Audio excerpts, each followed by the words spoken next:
Всем огромный привет! Сейчас передо мной на столе лежит мой старый свитер. Он ручной вязки из такой вот красивой бархатной нити. Такая нить была актуальна несколько лет тому назад. Кстати, она возвращается постоянно в моду циклически. И сейчас она тоже вернулась, но уже вернулась в интерьер. Этот свитер я связала лет 5-6 тому назад, но как-то неудачно подобрала модель, неудачно подобрала вязку, не рассчитала правильно метраж, мне не хватило на рукава. Рукава я сделала из трикотажной ткани. В общем, в итоге сел он на меня неказисто, совершенно меня не украшал и отправился на дальнюю полку шкафа. И вот сегодня я буду его переделывать. Переделаю я его в подушки. Тем более, что наши старые диванные подушки уже давным-давно просят замену.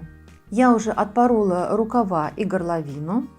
Нашла остатки ткани, из которой были рукава. Сейчас я буду распускать свитер, сматывать его в клубок, чтобы немножко ниточка распрямилась. Но прежде чем распускать свитер, мне нужно определиться с тем, сколько мне нужно набрать петель для будущей подушки.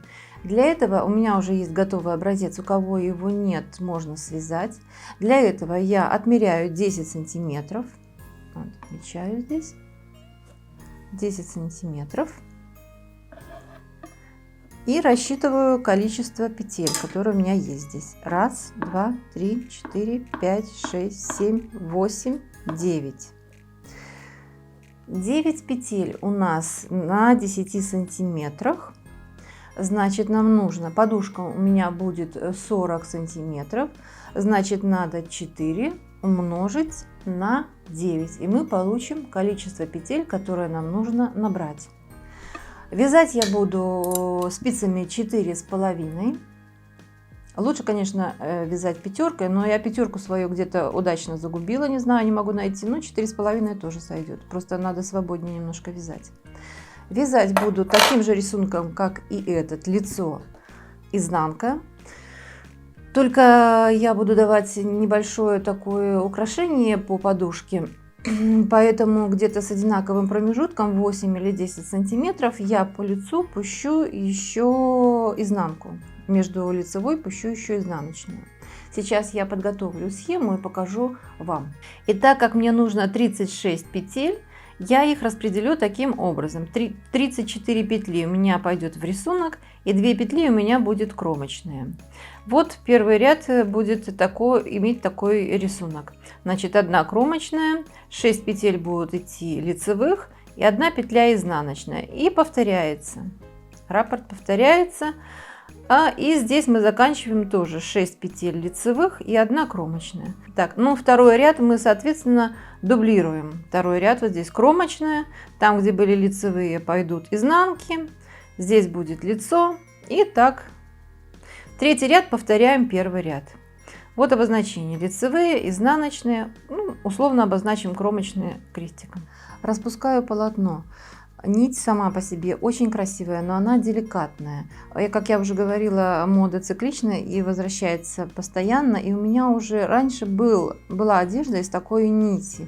Изнашивается она очень быстро, но зато не любит, видите, вторичной переработки. Ниточка так уже разъединилась немножко. Но зато она очень красивая, очень приятная на ощупь. Попробуем сделать из нее подушки. Все равно же подушки эти не вечно будут, правильно? Распускаем очень аккуратно. Там, где ниточка не тянется, не дергаем ее. Просто помогаем из петли достать аккуратненько. Потому что оголится нить, будет потом некрасиво в вязке смотреться.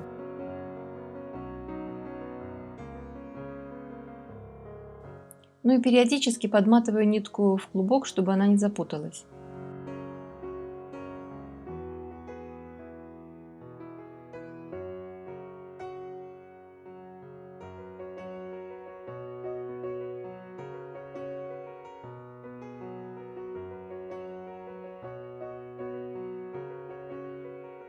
Набираю кромочный ряд, 36 петель свободно. Между петлями стараюсь дать немножко расстояния, где-то 3-4 миллиметра, чтобы кромочный край был свободен и потом в готовом изделии также растягивался, как и основное полотно. Так как ниточка уже кое-где немножко деформировалась, кое-где оголилась, работаю аккуратно, чтобы еще больше ее не деформировать. Набираю петли и пересчитываю их, чтобы не ошибиться, чтобы было точное количество. И вытягиваю одну спицу. Ну и начинаю вязать по схеме.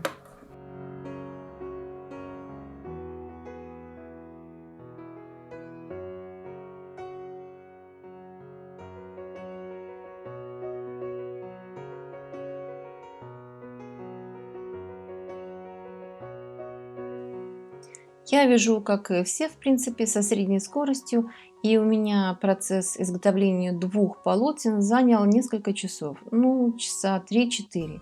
Тем более, что, как видите, я была не одна, у меня были помощники.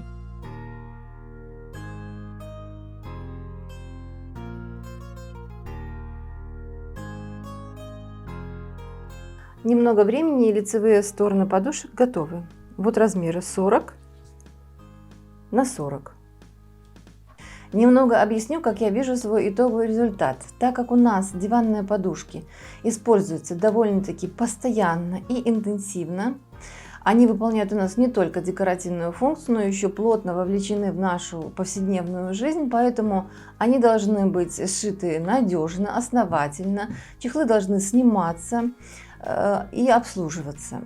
Поэтому основные чехлы я сошью из трикотажной ткани. Плюс ко всему я их продублирую флизелином, посмотрю в один слой или в два слоя, как будет достаточно. И плюс к этому, чтобы трикотаж не растягивался, я еще их прострочу. Трикотажную ткань вместе с флизелином, чтобы закрепить.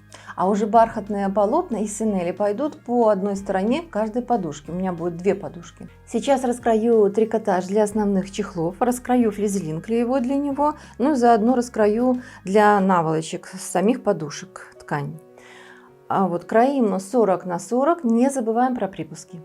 Я уже сразу отмечаю размеры вместе с припусками. На припуске я даю 3 сантиметра, то есть на каждую сторону по 1,5 сантиметра. Хочу сказать, почему-то на видео получается прямоугольник, идет искажение. На самом деле это квадраты у меня такие. При приглаживании флизелина я ставлю утюг не на максимум, где-то 2,5 и без пара. И все-таки я решила использовать 2 слоя флизелина. Тогда подушка получается такая, как, вот знаете, на производстве, довольно-таки плотная, жесткая. Кому надо помягче, то используйте 1 слой. Обратную сторону подушки, которая будет без вязаного полотна, прострачиваю ромбами.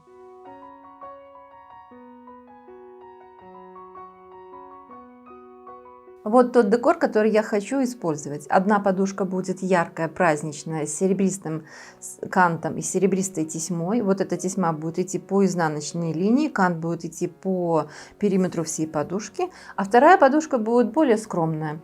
Вот этот вот кант я частично отпарю и пущу тесьму вот эту здесь вместо вот этой. А оставшийся кант пущу вот здесь вот по краю. Ну, будет такая подушка скромная, лаконичная, элегантная. Вязаное полотно я уже приметала к ткани и теперь приметываю декоративную тесьму. Ее я приметываю по изнаночному ряду, который идет по лицевой стороне.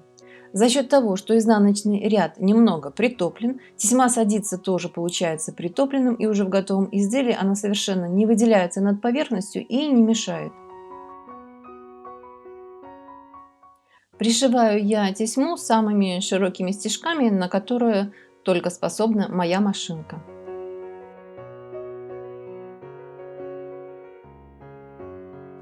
Ну так, с тесьмой я разобралась, теперь буду работать с кантом. Кант выкладываю таким образом, чтобы декоративный его край смотрел вовнутрь полотна. Уголочек немножко скругляю. Кант я буду приметывать, но в принципе его можно уже и притачать на машинке для пущей надежности. А в готовом изделии он будет смотреться вот таким вот образом.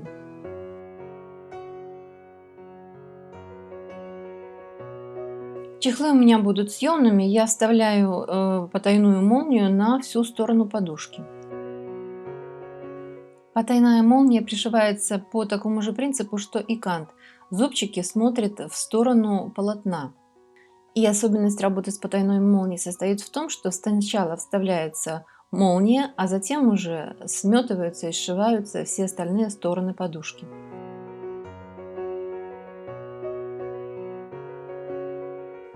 Совмещаем края полотен подушки и затем уже приметываем вторую половину молнии. Приметываем таким же образом, то есть зубчики молнии смотрят в сторону полотна.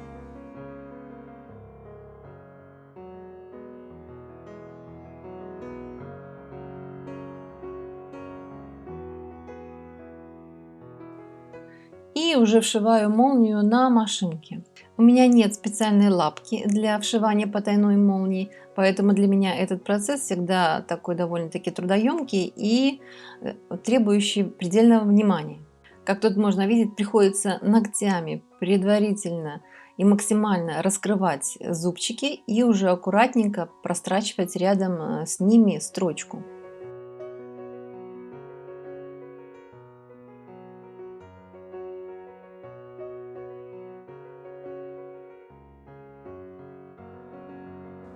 И уже после молнии сшиваем все остальные стороны подушки.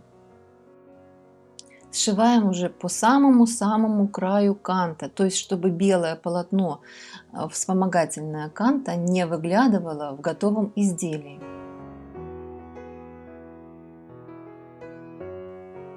Обрезаем все лишнее, не мешает еще разгладить аккуратненько швы, выворачиваем подушку и занимаемся наволочкой.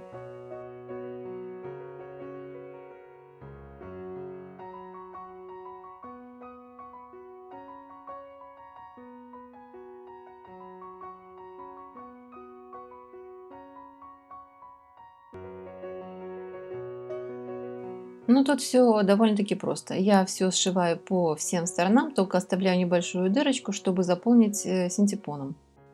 Потом зашиваю ее вручную. Вот у меня такой синтепон, гранулированный, наверное, или как можно сказать, Fibertech. Можно купить и а-ля лебяжий пух, тогда подушка будет дольше служить, и она получается мягче. Набиваю подушку довольно-таки плотно и зашиваю край.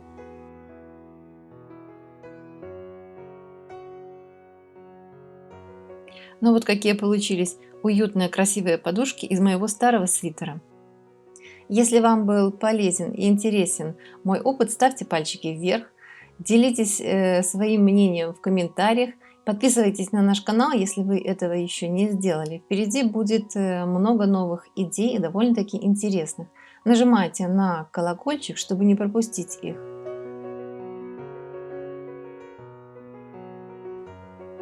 Подушки получились плотными, очень качественными. Они больше похожи на такие подушки, которые продаются в мебельных магазинах, чем на домашнее изготовление. Я этого, в принципе, и добивалась. По внешнему виду, видите, мне нравится бархатистая поверхность. У меня диван с такой бархатистой поверхностью, поэтому, естественно, они меня устраивают. Очень нравится толстая такая грубая вязка. За счет того, что она держится тесьмой, она не растягивается. В общем, подушками мы довольны. Ну, на этом позитивном моменте я с вами прощаюсь. Всем пока-пока. Всем хорошего настроения. До новых встреч!